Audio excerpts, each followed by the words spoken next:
আমি আরো আগ থেকে তাদেরকে চ্যালেঞ্জ দিয়ে রাখছি। কোন কিতাবের মধ্যে মওদুদী রাহিমাহুল্লাহ শরীয়ত বিরোধী কোনো কথা লেখে নাই। যদি শরীয়ত বিরোধী কোনো কথা কোনো কওমির আলেম এবং ছাত্র দেখাইতে পারে, তাহলে আমি পাঞ্জাবি টুপি খুলে এই রাস্তাঘাটে চলবো। এটা আমি আরো আগ থেকে তাদেরকে চ্যালেঞ্জ দিয়ে রাখছি।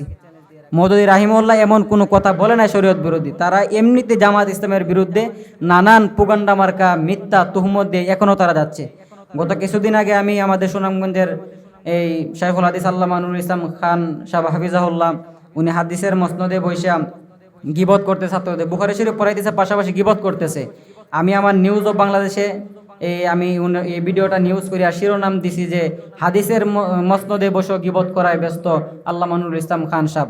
পরবর্তী এই ভিডিওটা এবং এই পোস্টের প্রতি আমাকে অল সুনামগঞ্জ সহ সকল আলেম উলামার কাছে আমার ক্ষমা চাইতে হয়েছে গত শুক্রবারের আগে শুক্রবারে। কারণ আমি কেন তাদের বিরুদ্ধে লেখালেখি করলাম, অথচ তারা 24টা ঘন্টা সব সময় আমাকে তারা বলে যে এই তলে তলে জামাত করে, অথচ বাপ কওমির আলেম, বংশ সবাই কওমি, সেও কওমি মাদ্রাসায় পড়াশোনা করেছে, কওমি মাদ্রাসায় চাকরি করতেছে, ইমামতি করতেছে। এখন আমি তাদেরকে চ্যালেঞ্জ দেখানোর জন্য যে আমি আজকে থেকে ইনশাআল্লাহ একমাত্র আল্লাহকে রাজি খুশি করার জন্য জামাতে যোগ দিতেছি, জামাত করব ইনশাআল্লাহ। আমার জন্য সবাই দোয়া করুন। আসসালামু আলাইকুম ওয়া রাহমাতুল্লাহি ওয়া বারাকাতুহু। জি, আমার নাম শাহুলুল্লাহ হেলাল, আমার গ্রামের বাড়ি সুনামগঞ্জ সাতক। আমি পড়াশোনা করছি সিলেট বিয়ানীবাজার দ্বীনি বিদ্যাপীঠ জামিয়া মাদানী আঙ্গুরা মোহাম্মদপুর, যেখানে জমিয়তের আখড়া।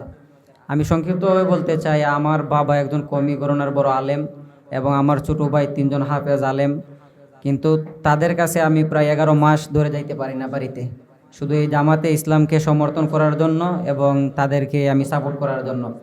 তারা আমাকে ট্যাগ লাগিয়েছে আমি তলে তলে নাকি জামাত করি, জামাতের এই পক্ষে লেখালেখি করি।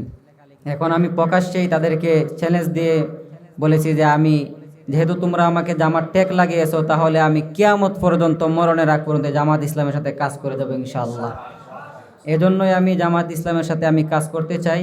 আমার জন্য সবাই দোয়া করবেন। এবং আমার বাবা একজন কওমি গণনার আলেম ছিলেন, উনি বর্তমানে দুনিয়াতে নেই। আল্লাহ তাআলা যেন বাবার কবরকে জান্নাতের বাগান বানান।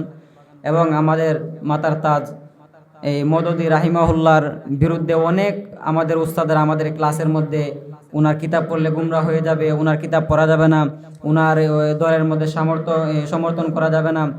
আমি একদিন চিন্তা করলাম এই কাফিয়ার বৎসর যে উনি যদি এতই খারাপ হয়ে থাকে, তাহলে কাদিয়ানীদের মতো দেশ থেকে ওনাদেরকে অমুসলিম কেন ঘোষণা করা হয় না, যাদের আকীদা আমরা বিশ্বাস করলে আমরা গুমরা হয়ে যাব। পরবর্তী আমি মওদুদী রাহিমাহুল্লাহর 10 থেকে 15টা বই আমি সংগ্রহ করলাম এবং 2টা বই আমি বাহিরের দেশ থেকে সংগ্রহ করে এনেছি। আমি নিজে এই কিতাবগুলা পড়ে দেখলাম।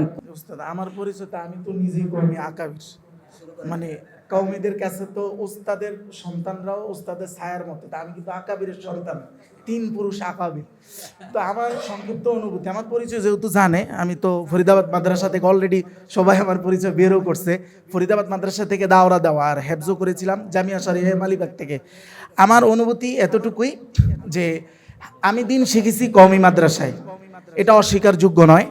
তবে সেই দিন শিক্ষাটা ছিল যেমন আঙ্গুর ফলের রচনা পড়া, বুঝা, ছবি দেখা, কিন্তু খেয়ে যে স্বাদ দেখা, সেটা অনেক কিছু আমি এই যে বাংলাদেশ জামায়াত ইসলামে এসে পেয়েছি আলহামদুলিল্লাহ।